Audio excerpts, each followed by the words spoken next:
after a long death struggle. It was considered advisable to smother him with pillows. He died a double death. 37.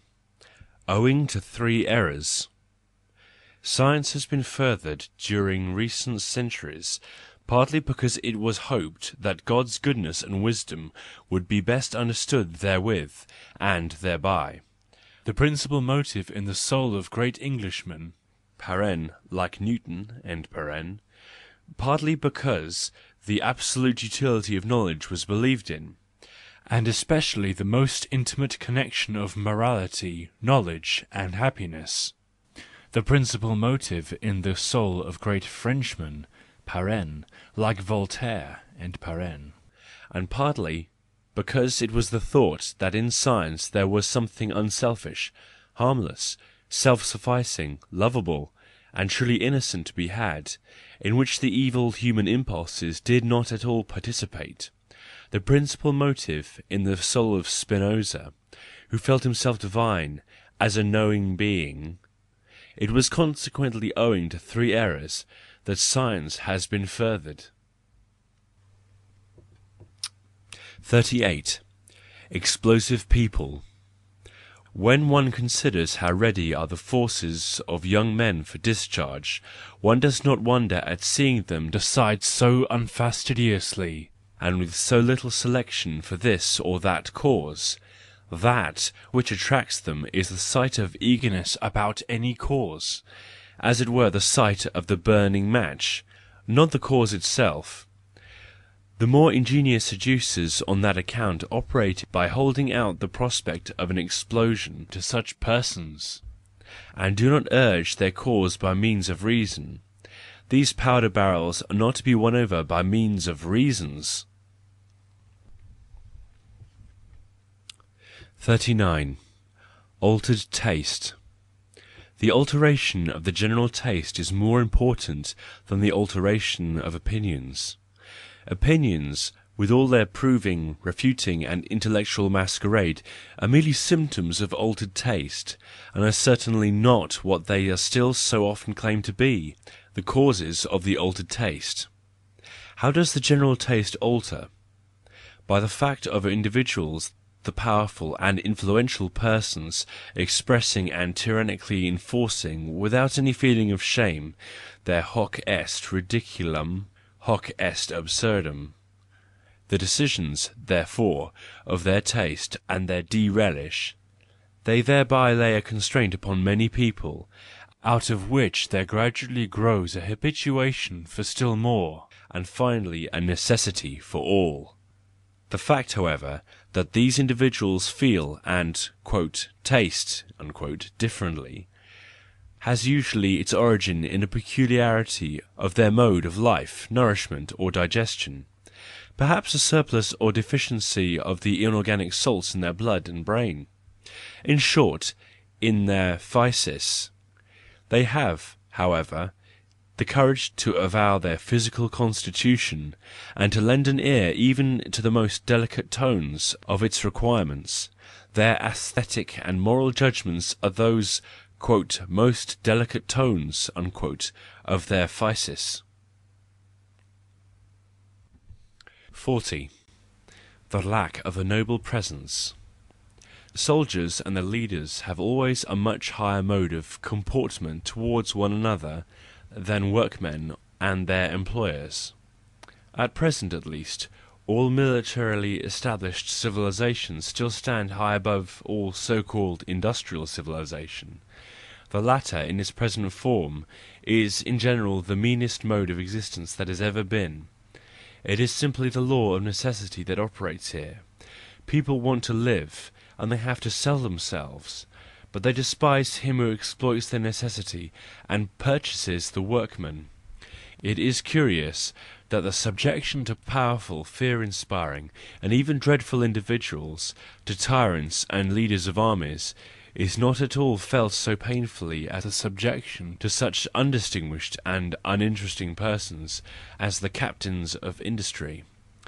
In the employer, the workman usually sees merely a crafty, blood-sucking dog of a man, speculating on every necessity, whose name, form, character, and reputation are altogether indifferent to him. It is probable that manufacturers and the great magnates of commerce have hitherto lacked too much all of those forms and attributes of a superior race, which alone makes persons interesting. If they had had the nobility of the nobly born in their looks and bearing, there would perhaps have been no socialism in the masses of the people, for these are really ready for slavery of every kind, providing that the superior class above them constantly shows itself legitimately superior, and born to command, by its noble presence. The commonest man feels that nobility is not to be improvised, and that it is his part to honour it as the fruit of protracted race culture.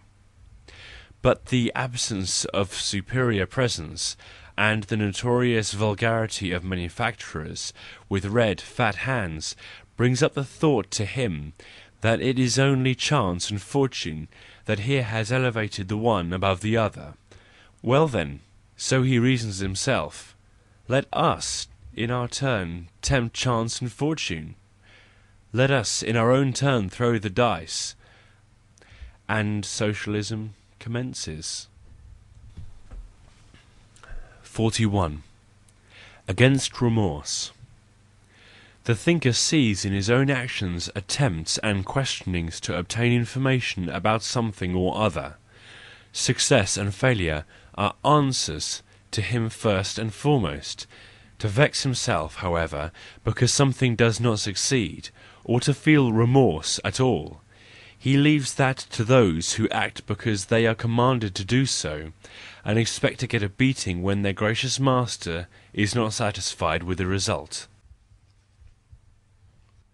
42. Work and ennui. In respect to seeking work for the sake of the pay, almost all men are alike at present in civilized countries. To all of them work is a means, and not itself the end, in which account they are not very selective in the choice of the work, providing it yields an abundant profit. But still there are rarer men who would rather perish than work without delight in their labour. The fastidious people, difficult to satisfy, whose object is not served by an abundant profit, unless the work itself be the reward of all rewards. Artists and contemplative men of all kinds belong to this rare species of human beings, and also the idlers who spend their life in hunting and travelling, or in love affairs and adventures.